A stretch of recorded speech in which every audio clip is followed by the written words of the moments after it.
Definitely not the starters. You're on the End of the Bench podcast from 100.7 The Score. I'm Mike Hebert, owner of Cantex Roofing and Construction. Every day is game day, and we'll get it right when it comes to your roofing, construction, windows, and mirrors. Call Cantex Roofing and Construction today. Together, we are one serving you. Welcome in. 100.7 The Score. It's the End of the Bench. It's Monday. Monday's a great day. We get to recap all the sports from the weekend. I'm Rob Breaux alongside David Collier, Lucas White, Sutton back there too. We are in the First United Bank studio, the Visual Edge IT hotline. Sutton's hat. Yeah, he's got the Bills hat on. It's his middle name, Bill. You got Bill in there. Bills. Bills? Bills is my middle name. Really? Your little name. Wait. Are you serious? Bills? Sutton Bills Stokes. That's awesome. For the Bills? That. I just thought Bills. That's what I heard last time, but no, it's Bills. So is it Bills or is it Williams? Bills. Okay. Williams. The Ace Flooring Center chat line is open to you. So is the Visual Edge IT hotline, 806-771-0973. A lot of stuff coming up today. We'll recap the weekend of picks. We'll recap the weekend of games. Lucas had a fairly successful weekend just in his personal rooting interest. Chargers, Commanders, Mississippi State, all winning. That's the only games you got right? Collier had a successful week. Man's got jokes on a with Monday. with his teams. I also watched football, so it was a fun weekend. You had a great weekend. What are you talking about? Yeah, the Commanders and Red Raiders. Yeah. That's all we need. Stop your complaining over that. I don't even have an NFL team. I didn't complain. I wasn't complaining. Yeah. I thought you were an osmosis Patriots fan with your son. Yeah, well, for him, his sake. I'm a people that played at my alma mater fan is what I am. That's fine. Lots of stuff going on. Texas Tech hammered Kent State. We could talk through the game for sure. First quarter, elite. Second quarter, pretty good. Third quarter, I would say, was pretty good as well. Fourth quarter, you ran out of steam a little bit. Or you got bored. Really the eighth quarter of domination.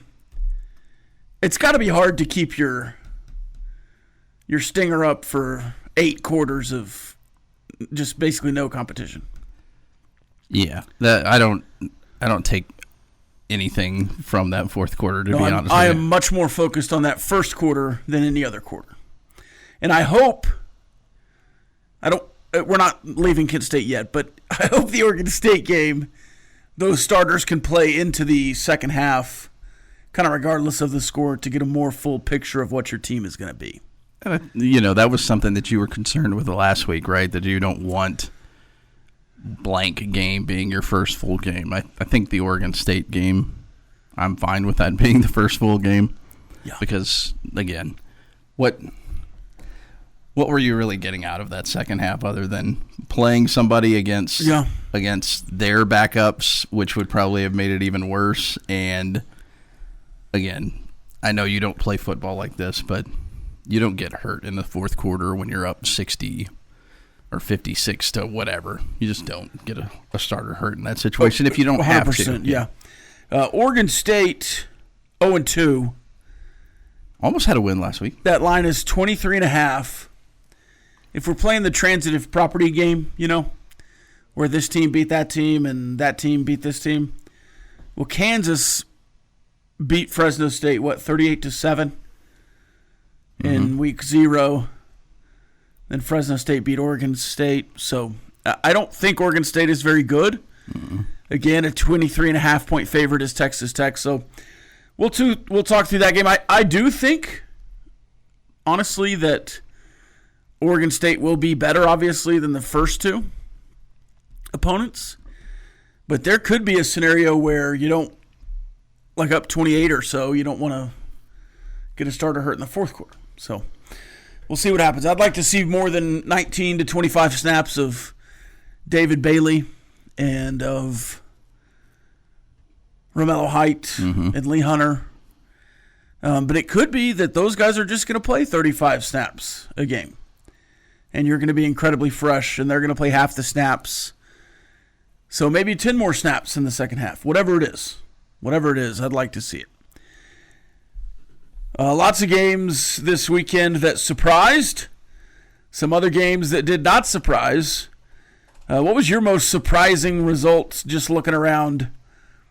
I can go first if you want me to. I'm kind of putting you on the spot here. No, that's fine. I'm not really surprised by it. I mean, I've seen Army do this to teams before and play keep away and nearly win in Norman, right? Yeah. So I wasn't shocked by it, but that should be my most surprising one. Because it's not like Kansas State isn't this methodical, traditionally don't beat yourself football team and grind it out, and they couldn't do that against Army, and that seems like a team that's on the bottom half of our Big 12 rankings at this point. Through that game was going exactly how I thought it would through about the third quarter. Yeah. Kansas State took a lead, Army punched back, it's tied, and then Army goes on this ridiculous long drive. I was like, that's going to happen. Even after a 3-and-out from Kansas State, that's going to happen. And then they got the kickoff return, Kansas State did, and then go on another long drive. And then you get basically a de facto onside kick after a squib. Just bounces off the kick return. Army ran 40-plus plays in a row in that game. Which is going to be tough on any defense. Because of a kick return and an onside kick. 40 plays. Yeah. And then Avery, after sitting on the sideline basically the whole fourth quarter, couldn't do it in crunch time. Well, I mean, that's the thing is he's like boomer bust, in my opinion, right? Yeah. Like he might have one of those amazing drives, but when you only get one or two chances, the pressure's a little harder. Oh, he's cold. Yeah, he's cold. And look, it's like bringing in your closer, but you forgot to tell him to warm up. But I wasn't genuinely surprised by that one, and I wasn't necessarily surprised by this one either. But I think you have to say South Florida beating Florida in Gainesville. I was moderately surprised by that for sure. I certainly didn't think Florida was going to cover the 17. Yeah, but I just thought I thought Boise State was bad. Mm-hmm. After week 0, I just was like, okay, they're not going to be good. And then they've beaten some teams since, and South Florida over there. It was South Florida. I could not find the quote, but Golish, when he got to South Florida, they asked him, what do you think about having to play Alabama? Do you remember what he said? No. He said, have to play Alabama. They have to play us. I'm fairly certain it was Golish. Yeah. Some South Florida coaches said that in the last 3 years. So that's his mentality. And he's going to be a Power 5 coach. He'd be great at Oklahoma State. He could be on the sideline that he could just be great beat. in Gainesville. He might be on that one because just imagine if he beats Miami this week. And what about old Sonny Cumbie keeping it close for 3 quarters? Let's go. And then scoring in the fourth to make it close again, 23-7 the final. A lot of respect for Sonny Cumbie and the boys. Yep. Fighting against number 3 LSU. All right. We'll talk about the AP poll. We'll give you some headlines after this. Talk through the rest of the games as we move forward. We'll dig into Texas Tech, Kent State at 9:30. It's the end of the bench. Playing time is not required. This is the End of the Bench podcast from 100.7 The Score. Rob, did you notice that fashion icon David Collier had a nice little apron going on Saturday? He's a rogue. Doesn't want to put his vest on. Correct. I did put. Wait. Let me rephrase that. The vest was on. Well, kind of. It's on. It's showing. Is it not showing? Could you not see that it's a vest? You called it a vest. How did you not? How did you know it was a vest? Had you not seen it? Because the guy right beside you is wearing his vest. Okay. Well, there you go. I have the context of the vest. So if a shorter person was wearing the vest where I was located there, then you would know, right? Sure. That would be a very short person to be there. You have a problem with shorter people? No. Okay. I was wearing the vest. Just to clarify. I see that. Oregon State isn't looking any better than Kent State. That's a texture here. Army beat Kansas State at their own game. Bullfighter, looks like you enjoyed your time in the south end zone. Wasn't Gil Howard's pick six the second by a defensive lineman in the last 2 years? Though I'm not sure last year's INT went the distance.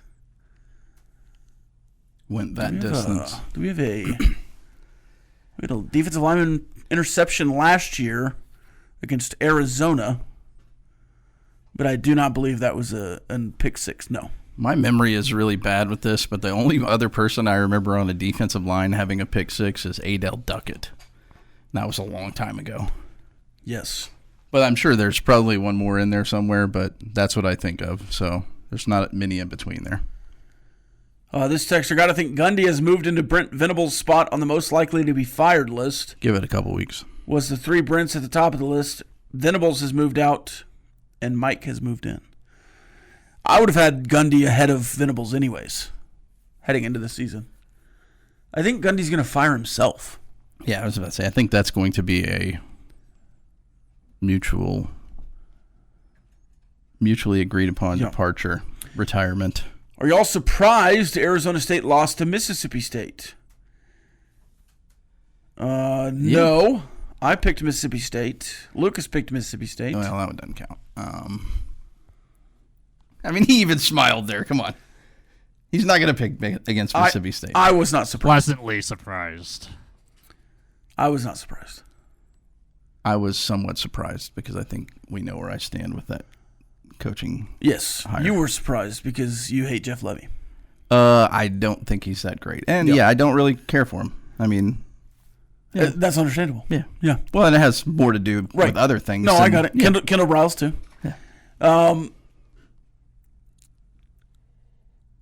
I was a little hesitant coming into the year on Arizona State. I think they'll be good in the Big 12, but they're not good on the road. They lost to Cincinnati without Sam Leavitt. They lost to Texas Tech on the road. So, I don't know. I can see them being 8-4 pretty easily, especially with this loss out of conference.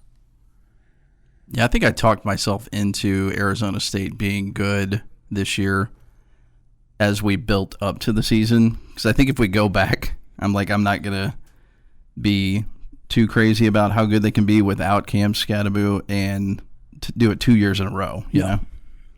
A little bit different. Maybe it was, I don't want to say a fluke like you said, but I mean, because they did it. But at the same time,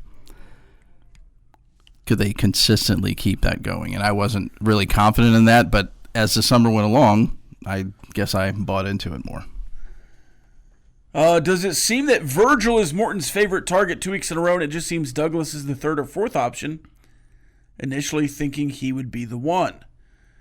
Yeah, I think Douglas will find himself in this offense. Virgil has certainly been really good. Coy Aiken with the long touchdown this week. I would like to get Terrence Carter a little more consistently involved, like the beginning of that Arkansas Pine Bluff game. He did have the one big catch for 50 yards and dragging fools toward the end zone. Man, if he would have gotten the end zone on that play, that would have been insane. Yeah. That would have been insane. That would have been about 15 yards of dragging people. But he was dragging them down. This texter says, I was worried leading up to the season that Tech would struggle to replace Kelly's production. Seems those worries have been unfounded with the emergence of Virgil. Texas Tech did win 62-14 after the first quarter, Collier. Texas Tech had 8.5 yards per play. 8.5 yards per play. Kent State had minus 0.62 yards per play. After the first quarter? After the first quarter. Yeah, well, that helps when your punter decides to take a knee. Yeah, you should catch the ball with your knees off the ground. Well, yes. By the end of the game, Kent State 3.88 yards per play, Texas Tech 7.51. 600 yards of offense for Texas Tech on 80 plays. 229 yards of offense on 59 plays for Kent State.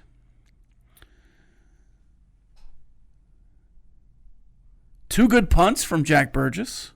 Mm-hmm. It's good to see him debut. The time of possession was dead even. Yeah. Which is interesting. Passing yards, 371 to 165. Rushing yards, 230 to 64. You basically tripled them up on first down, so you were driving as well with the big plays. Any concerns coming out of the game? What, there were those back-to-back drives where you had to settle for field goals, right? Yeah, one of those you just stalled. Yeah. I thought. You had to go for it on 4th and 1 in the red zone. You probably could have kicked another field goal if you wanted to, but in that situation, you went for it. And then on the second field goal, the longer field goal, you had penalties. Yeah. But, I mean... stalling you out as well, Mm-hmm. which I think is worse. The penalties are worse to me than the other. Yes. That's basically it, though. I mean... So you're not worried about the short yardage issues? Oh, no, that's part of it. Part of it, yeah. Yeah, that's part of it. I don't know. I mean, how do you fix that, though? Who are you... You don't magically have somebody that's going to... You think Adam Hill's going to do that? I don't know. Yeah, that's what I'm... I think Cam Dickey and Adam Hill are your more powerful backs. I think Jacoby Williams, if you're trying to do something outside. Adam Hill, first rusher of the season to be over 100 yards. Yeah. It was awesome. That was the second half offense. I would like to see the red zone offense get a little more creative. But, again, why be creative against Kent State up 45? Why be creative against Arkansas Pine Bluff at all? Yeah. So maybe you see a little more trickery or not, and I'm not talking about trick plays. I'm talking about motions and putting guys in different spots and pulling guys on the offensive line and doing something, maybe like going tackle over or something. Mm-hmm. I'm going to see all that against Utah and in the future. I don't need to see it against Kent State. And that's now, you should be able to line up and do it against Kent State too, but... And clearly, if you're Caleb Douglas, you probably want more balls thrown your way. But probably. If this is more of an issue once you're a couple games, maybe they're trying to get, like you've mentioned, on the same page with Coy in a different position with the new wide receiver. Maybe he knows what he can do with Caleb Douglas. Now, that doesn't mean Caleb Douglas probably isn't frustrated whenever he turns and looks and he's open and the ball's not coming his way. But, yeah, get back with me on that whenever they're playing real teams. I will. Realer. I will. More real. Realer? The realist. More after this. 100.7 The Score. Definitely not the starters. You're on the End of the Bench podcast from 100.7 The Score. Let's check the calendar real quick. Your daily look at what's happening in the world of sports, birthdays, and holidays. Let's check the calendar. Something that won't be celebrated at Mississippi State today is International Literacy Day. Jeez. It's Actors Day. Hey, I heard a bit of lore about you, Sutton, over the weekend. You're an actor? You've been in some things? I did not know this. Do you know this, David? What things? I did a couple episodes of Landman this past summer, and then also was in a commercial with Jordan Spieth for FanDuel. I don't recognize you from Landman. That's perfectly fine. Okay, I apologize. I haven't watched it yet, so I'm gonna go. Again, I'm just go gonna watch that. For Sutton, yeah. And again, try to find you. Well, no, I only just started in the second season. So. So you're in the second season. Yeah. You're in the second season, but Cody Campbell and Joey McGuire are not. So there you go. Something to be proud of. Yeah. There. It is National Ampersand Day. Do you ever use the ampersand? Yeah. Do you? Yes, I'm a big fan of the ampersand. Yeah. Not when I'm writing, but when I'm typing, yes. Yes. It's National Boss Employee Exchange Day. National Dog Walker Appreciation Day. National Iguana Awareness Day. Be aware of your iguanas. Star Trek. Star Trek Day. Can you say iguana again for me real quick? Iguana. Okay. It's Iguanus Day. Okay. Iguana Awareness. Okay. Star Trek Day. And World Physical Therapy Day. So shout out to all the PTs out there. Any birthdays, Lucas? A few birthdays. We have Wiz Khalifa, 38 years old today for Wiz Khalifa. And then Pink turning 46. My wife is a big Pink fan. And I would definitely go see a concert. It's a good concert. I've been to a Pink concert. I think I would enjoy it. Even if you have bad seats, since she does all that trapeze stuff, Yeah. like you're in the nosebleeds, she's up there. Boom. I had to go with my wife as well. So I think that'd be pretty cool. We have Matt Barkley, Garrett Cole, and Matthew Della Vedova all turning 35 years old today. So 35 is a popular age for today. Miles McBride turning 25. Malcolm Floyd turning 44. And Latrell Sprewell turning 55. that's all you got? On the stage. And we have, two individuals that would have had a birthday. Patsy Cline would have had a birthday. And Avicii would have had a birthday. I saw Patsy Cline also passed away on her birthday as well. On this day in 1954, Richie Ashburn fouled off 14 straight pitches before being walked. Wow.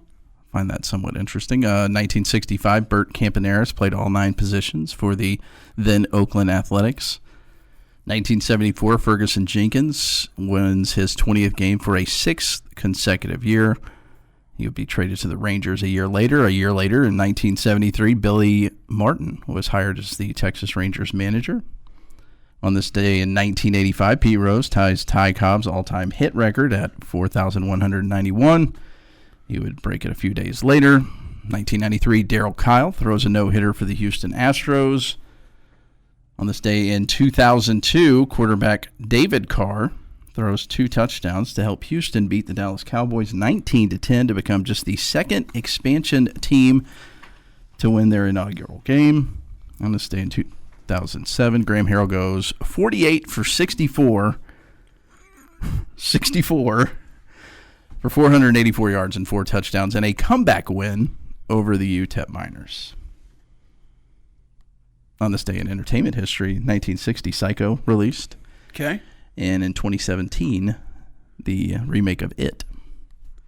Did you like that? Never watched it. Pretty good. Yeah. You know, I did start last night. I never saw the second It. I watched the old, with, what's his name? Tim Curry. I watched that one as a child. I don't need to see the new one. Didn't really care for it as a child. Yeah. Probably shouldn't have watched it. Come out of the shower drain. Yeah. I started watching The Paper. Oh, yes. Was it good? Spin-off. Is it out? I guess Yes. officially. Yeah, it's out. So I wasn't too high on it, and then I saw the teasers that came out in the last few weeks were good. There's not Were those all the funny parts? Maybe, because there's not... now, maybe they're just developing stuff. I watched the first 3 episodes, but right now, probably the most entertaining part was Oscar. Yeah. So that doesn't really... There were a couple of things, but it didn't seem like it was... And I think we've said this before, there's some things from The Office that you couldn't do now, right? Right. And they're not doing them. So, TBA on that one. Not to be determined. TBD, I guess. Okay. TBD. Yeah.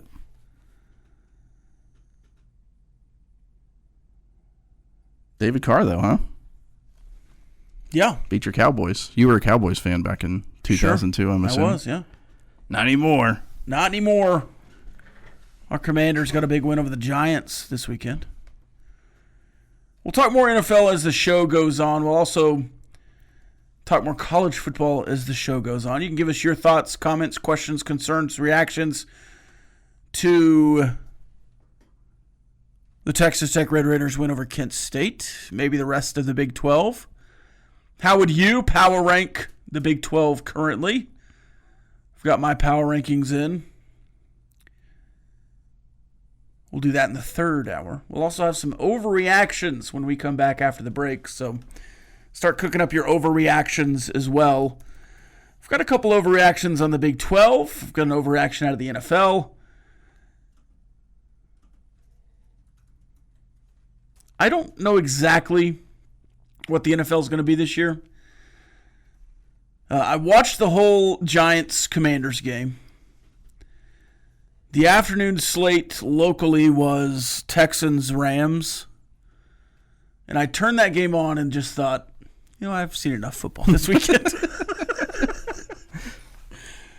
And, of course, I came back for Ravens-Bills, which was awesome. Even the whole game, the ending was the best part, obviously, as the Bills come all the way back. One of the best NFL games in, I don't know, there's probably a better one last year, but certainly when it comes back and a game is that good early on, you're like, oh, this is the best game in forever. I will say this, though. Those NFL games that everyone loves, and then there are people that don't like college football, that's a college football game. You get that every weekend in college football. Yeah, the way that thing, there's absolutely no defense for the most part. The score, the fumble, everything about it was a college football game. Give me more of that, especially whenever you're talking that. Yeah, I didn't spend a single second watching Titans and Rams. Yeah. Or Texans. Yeah, Rams, Texans. Yeah, I didn't watch Titans. Yeah, well, you didn't miss much in that one either. Oh, who did they play? Broncos? Yes, the Broncos. Everybody's talking about the Broncos have the best defense in the NFL. It's like they played the Titans. All right. More after this. 100.7 The Score. Team of the Bench. Playing time is not required. This is the End of the Bench podcast from 100.7 The Score. Let's do some burning questions here, Lucas. 2 minutes of non-stop in-your-face inquiries with no end in sight. It's time for Burning Questions.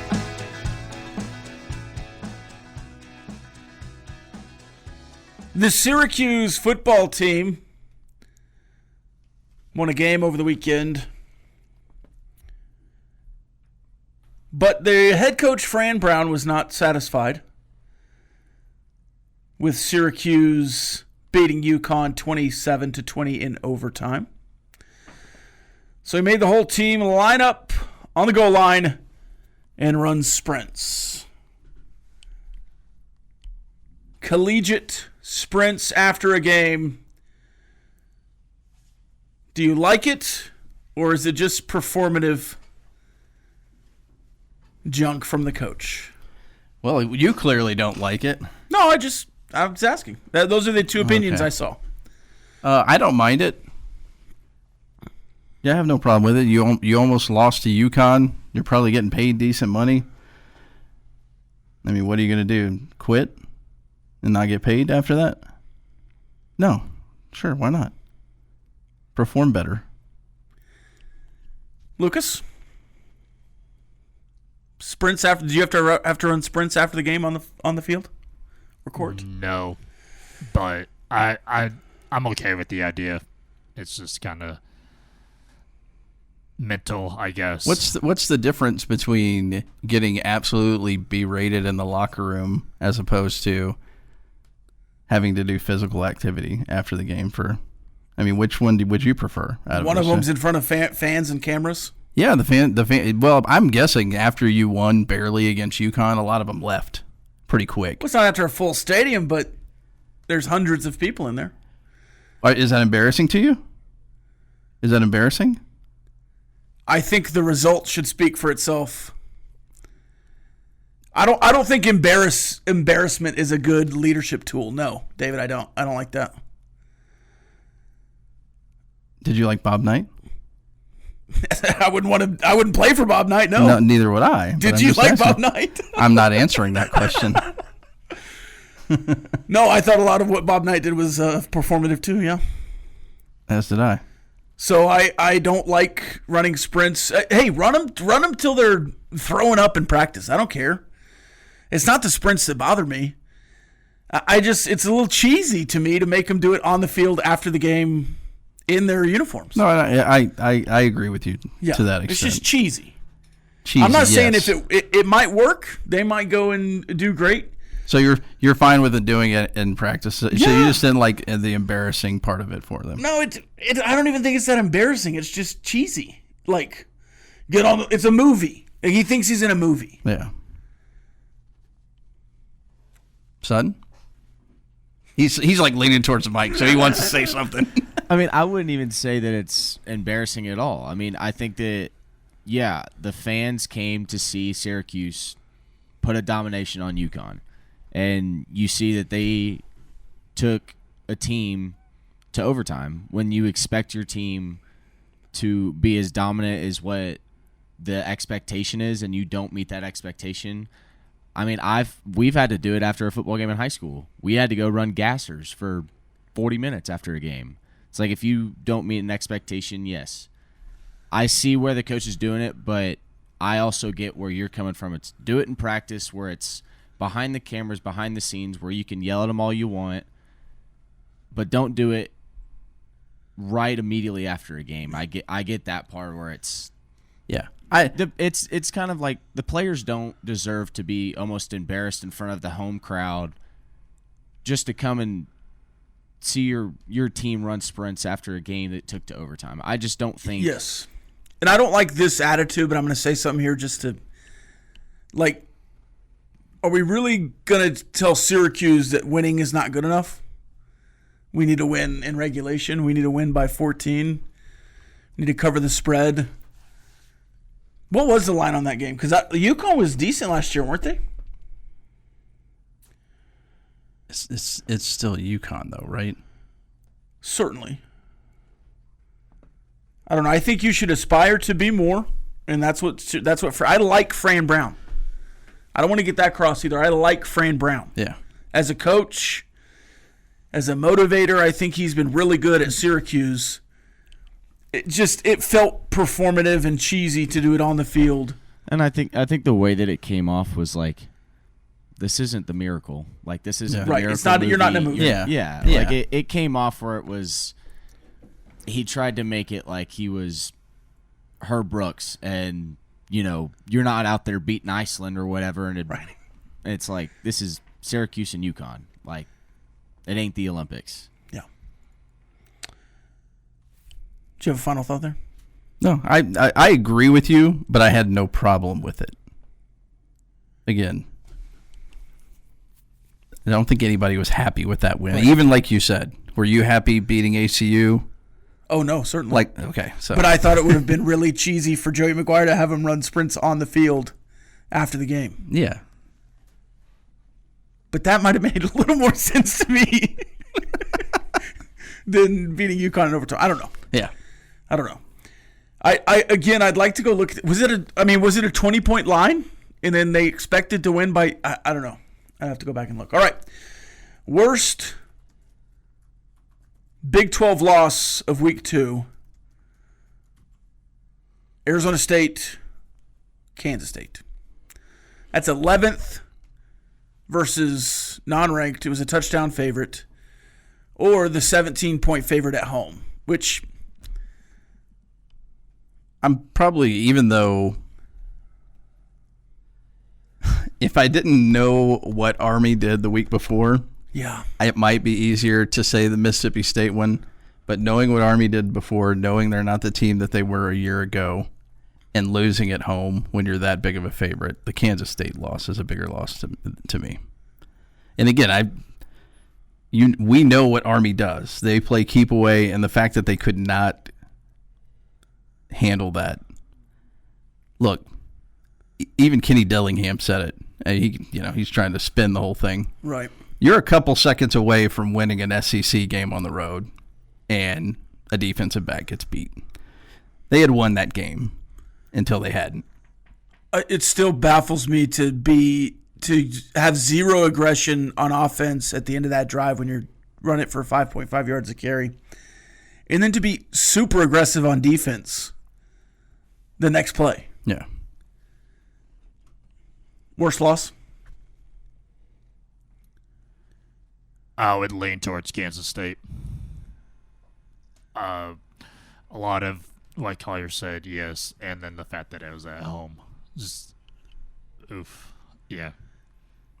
I think to me, in the context of it just being a game in a vacuum, the Kansas State loss is worse. Yes. Army had just gotten beat in overtime by Tarleton State, yeah. FCS team.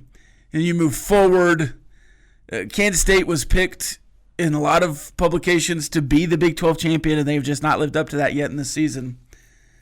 But in the context of the season, a Big 12 team being ranked 11th and losing on the road to the worst SEC team last year, and an SEC team that has very little expectation to be good this year, I don't know. I think it's very close. I might even lean toward Arizona State being a worse loss for the conference.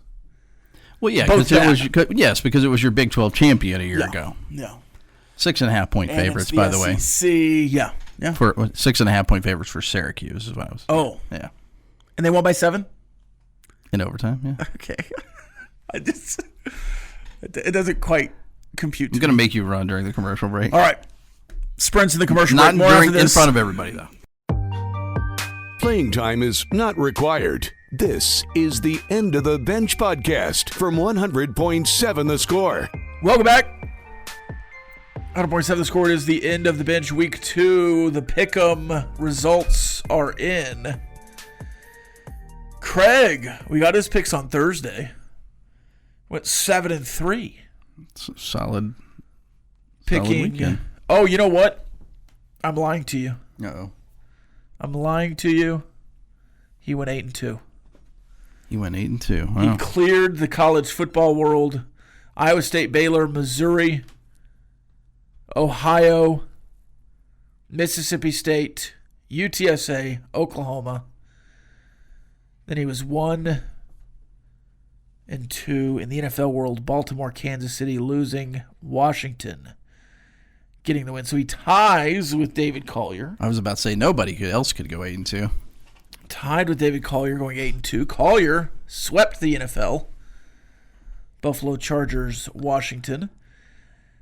Picked West Virginia over Ohio, though he didn't want to. Didn't want to. And took Arizona State as a Big 12 homer. So essentially, if I would have flipped my one pick and Sun Devils play defense for the last possession of the game. You got 10-0? 10-0. That's how it works. That's definitely how it works. Lucas went 7-3. Good job, Lucas. Picking SMU, West Virginia, and Baltimore. Big swing game in the NFL for him last night. I went 6-4, taking SMU, Kansas, West Virginia, and Kansas City. 2 straight weeks on the tiny wheel? Big Hen the caller. Yeah, how do you do? 3-7. You know, it's tough to call in. He went on some islands. He was an island boy. Yeah. He picked Iowa over Iowa State. He picked Kansas over Missouri, like I did. West Virginia, obviously. Arizona State. He went an island with Michigan and an island with the Giants. I didn't think Michigan was that bad of a play. I thought the Giants was a terrible pick. I told him that. But the rest of them, like Iowa State was really close. In fact, if we were picking against the spread, he would have won that one. This is a 3.5-point line. Mm-hmm. And I probably still would have picked Iowa State in that one. And if there was a tiebreaker, he would have won the tiebreaker. Yes. But there was not. There was not. That was, man. So the tiny wheel has been avoided for this week. After the sunscreen debacle last week, I'm glad. Because I was on the hook again. Going 6-4. I've lost now 2 straight to the hosts. Have we figured out how we're going to play out this week? What do you mean? Oh, I think Choice is sitting in for me. Okay. But I don't have to spin for Choice if he... Oh, on Wednesday? Yeah, we'll do that. But we'll get David's picks at some point before the end of the week. But as far as the tiny wheel, it will be Choice on the hook. You could be like Craig and just off to the side. Yeah, off to the side and just pat myself on the back for beating you guys again. Yeah. Whatever you say. You agreed. And that will be because the Astros and the Blue Jays play at 1:30 on Wednesday on the Score. Commanders, Packers. That's Thursday. I'm excited about that game. I mean, you'll be here Wednesday, Collier. No, I'm not here Wednesday. Oh, you're out Wednesday just because you're out? No, I believe I was replaced on the schedule on Wednesday. Oh, that's because the Rangers are on the Score now. That's right. That's in blue over there on the board. So we'll have games to pick. We've not told Choice this yet. Well, if he's in there listening, he'll know now. He just messaged and he said, no problem, is what he said. No problem. Looking forward to it. I think you're missing some missing some letters there. Or he is. That's the shorthand for no problem. Yeah, Looking okay. forward All right. to it. Nope is the shorthand for no problem. Yeah, I got looking forward to it. So I was trying to surprise Choice on Wednesday, but I guess the cat's out of the bag now. He was listening. He has texted in. He will make picks on Wednesday. If he doesn't want to spin the tiny wheel, he just has to not lose. Yeah, well, I think he has PTSD because. Am I the one that's picking the games this week? Yeah, we can do that. Okay. You want to do that? You want to get him in, I guess, by Wednesday? Okay. We'll do it that way. Then we'll get Craig's picks on Thursday. And then we get Collier's picks on Friday. Yeah, that'll work. Sweet.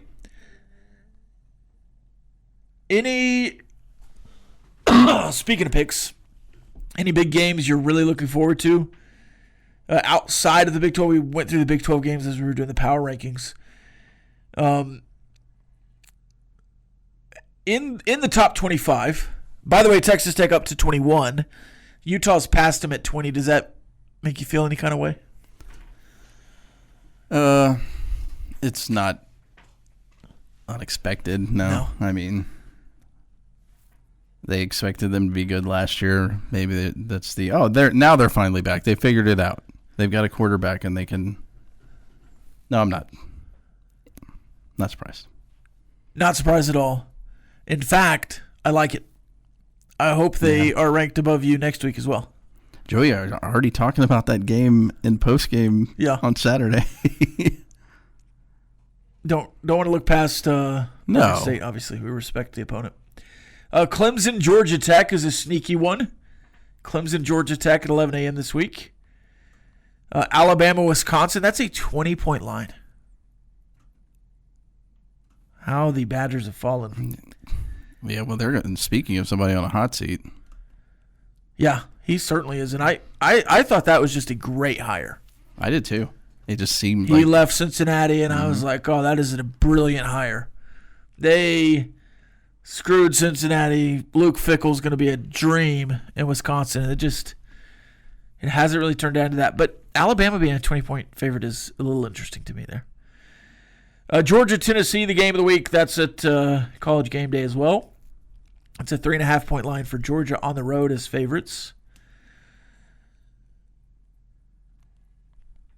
South Florida, Miami. Yeah, I'm more intrigued by that one, to be honest with you. On the CW. Which, it ends up on the CW. That's tough. Arkansas, Ole Miss. Florida, LSU. Classic Florida spot, by the way, to lose to USF and then beat LSU. Notre Dame will play their second game of the year against Texas A&M. And Texas A&M will try to get revenge for a home loss last year on the road in South Bend. The other interesting game to me is Vanderbilt, South Carolina. A lot of people think Vanderbilt should be ranked. And they do. And that South Carolina is overranked at 11. Are you picking that? We'll save that for... Well, if Lucas puts it on the board, I'll pick it. And I would lean toward Vanderbilt even on the road. Straight up? Not even against the spread? Well, it depends what Lucas puts on the board. Yeah, okay. That's true. You don't want to show your hand right now. No. I wouldn't want to. And, of course, Oklahoma Temple.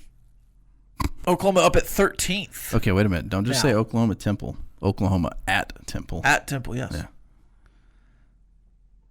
They travel on the road to play their Favored non-conference by 24.5. I think they beat them like 50-something to 3 last year. That's at Lincoln Financial Field. Jalen Hurts might be there. Right? Yeah. Oklahoma guy. Sure. Yeah. The Lane Johnson. What? I got it. I was just naming people. What do you call them? What's the little thing the schooner? The schooner, yeah. They should wear Santa Claus uniforms and get batteries thrown at them. Okay. They're in Philadelphia. Maybe they will. I don't know if that will travel there, but. Oh, is that a live mascot, technically? They only do that at the home games? No, I can't. Was it ever in Lubbock? No.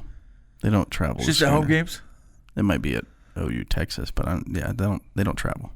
I thought it fell over in Lubbock. Was that just against Texas Tech it fell over? Yeah, I think you're just watching a GIF way too much from Norman. Was it in Norman? Yeah. When it fell over? Do you remember that? I do, yeah. I think it's probably fell over a couple times. It's but funny. Yeah. It's funny that it fell over. It is? Okay. I hope it didn't hurt the horses. I was about to say. It's weird for somebody else that has a live mascot to think it's funny that other mascots. No, the schooner, not the horses. The horses. Well, they're Fine. ponies. They're ponies. More after this. Playing time is not required. This is the End of the Bench podcast from 100.7 The Score. Welcome back. Time for Ask the Benchwarmers. Get your questions in on the Ace Flooring Center chat line. This texter says not sure how Oregon State lost. They put up over 500 yards of offense. Passing game looks good. Does this concern you? Well, they turned the ball over 2 times in that game. And gave up, 200 yards rushing? Yeah. I'm assuming from the head coach's frustrations at halftime, the special teams did them absolutely no favors in the first half. So you could probably point to short fields in the first half as a reason why the Bulldogs scored against them. Yeah, I mean, I threw for over almost 400 yards alone. I mean, Malik Murphy concerns me because he's played, nothing against Oregon State, but he's played in the ACC and the Big 12. Yes. So I think Malik Murphy's a serviceable college quarterback. And I think Hankerson's a good running back. He had 136 yards. And then this Taz Reddick's character, I would have said Hankerson and Malik Murphy without looking at the stats. Yeah. Taz Reddick's had 11 catches for 158 yards. Trent Walker had 99 yards. Yeah. He's a redshirt freshman. Reddick's, I'd look to see if he was a transfer of some sort, but this will be the best team you've faced. Yes. Oh, sophomore. Sorry, but still, either way. 5'11", 194 pounds. No, I'm not. I wouldn't say concerned, but I'm excited to see somebody that has a kind of a pulse for the first time this year. And I think the football team probably is too. Yeah. When will we find out the time for the Utah game? And what is your favorite away uniform combo? Mine is the white helmet, white jersey, black pants. As far as the uniform, I go black, white, black. I would not be surprised to find out the Utah time this afternoon or tomorrow. Right? We should typically get it today. Yeah. Yeah. That seems like something they usually announced, unless it was back in the day whenever Cliff had press conferences on Tuesday, but we typically got it around the time of the weekly press conference, which is today. Benchwarmers, thoughts on the full tech non-con basketball schedule? I think it's the best non-conference basketball schedule you've had in years. I really, really like it. I have 0 complaints on it. You're going to make me the bad guy? Home or away. I'm not making you anything. Home or away or neutral, you mean? I think it's really important to play high-level competition wherever you can play them. Yep. And if it's neutral, it just is even better to prepare you for the tournament. You get so many good home games and road games in the Big 12. I don't need any home games to make me feel like this conference schedule is, or this home schedule or whatever it is, better or worse. I really like the non-con this year. You get to play a big level game, high level game against Duke at Madison Square Garden. You get 2 games in the DFW against high level teams, or you know what I mean. Yes. And beyond that, it is what it is. I think those games make it. And then you're playing on the road, a true road game in Illinois. I have no problem with it either. I mean, I understand the frustration of anybody that's a season ticket holder that would like to watch somebody in the non-conference instead of Dallas getting all of them, right? Yeah. Or the Metroplex getting all of them. But the reality is you're never going to play Duke in Lubbock, Texas. Right. It's never happening. Unless there's some kind of ACC Big 12 challenge. Yes. It's home and away. But even that is not, I mean, that's... And in the past, it's been Duke, Kansas. Yeah. Yeah. How does Tech crush an FBS opponent and Utah crush an FCS opponent? They hop over Tech in the rankings. He answers his own question here. He says, the polls are so stupid because it's a popularity contest, but they actually matter. The national media has a love affair with Utah. Yes. And the national media is who votes in the AP poll. But again, I have no issue with Utah being ranked ahead of Texas Tech before their game. Yeah. Zero issue with that. Yeah. In fact, put them in the top 15. They're going to hammer Wyoming. Put them in the top 15. Drop Texas Tech to 22. I dare you. Make Utah a 7-point favorite in Salt Lake City.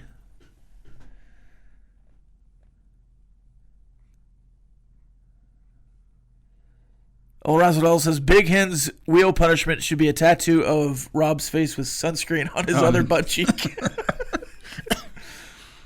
Dutch says, guys, Ohio State history with Ohio is this Saturday. Buckeyes better not sleep on the Bobcats. Do you remember when the Bobcat mascot went crazy and tried to tackle the Buckeye in pregame? You need to look up that video. It's hilarious. When does the playoff poll usually drop? What record does Texas Tech need to debut in it? That's week 8 or 9. It's late in the season. But way too early, in my opinion. Texas Tech needs to be, 7-2, 8-1 to be in it and ranked in the AP poll. If you're ranked in the college football poll this year, it'll be the first time ever. Yeah. And at this point, I don't see why you're on track for sure. Yeah. I'm going to add another picture for old Razzle Dazzle to screenshot. Okay, here's David Collier as the It Clown, which is terrifying. Did it concern you that you weren't able to run up the middle for a touchdown on a drive against APB? It was towards the south end zone. I can't remember what quarter it was in. If I was starting to formulate some concerns for Big 12 play, I think your interior rushing attack is something to be mentioned. Yes. Yes. Is it making me differ on my opinion of Texas Tech? Is it making me pull them back in the power rankings? Obviously not. Is it making me change their schedule? Oh, you can't beat BYU if you can't run up the middle.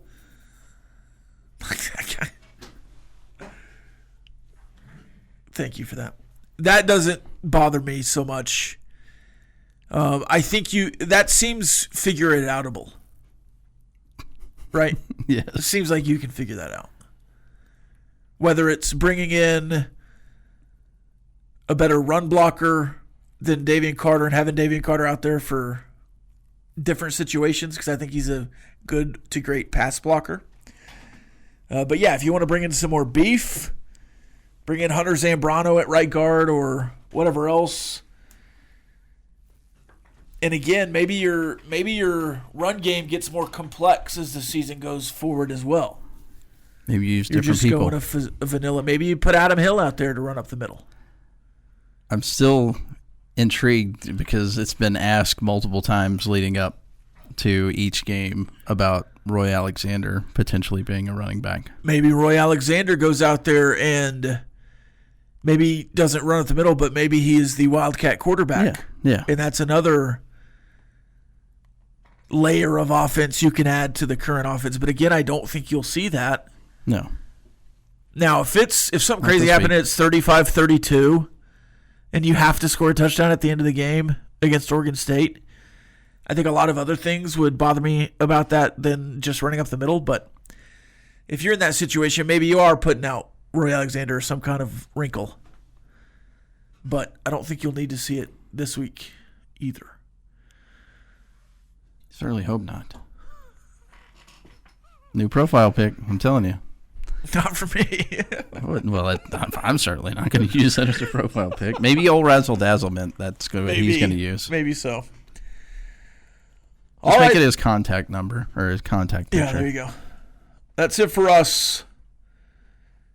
Did we ever say what the theme was? The secondary theme, the primary theme? So the theme was cowbell, and then y'all's theme was stadium songs. Yes. So does it make sense now? And we won today. It makes a lot more sense because I could not hear a cowbell in it when we started. It's like, what is this song?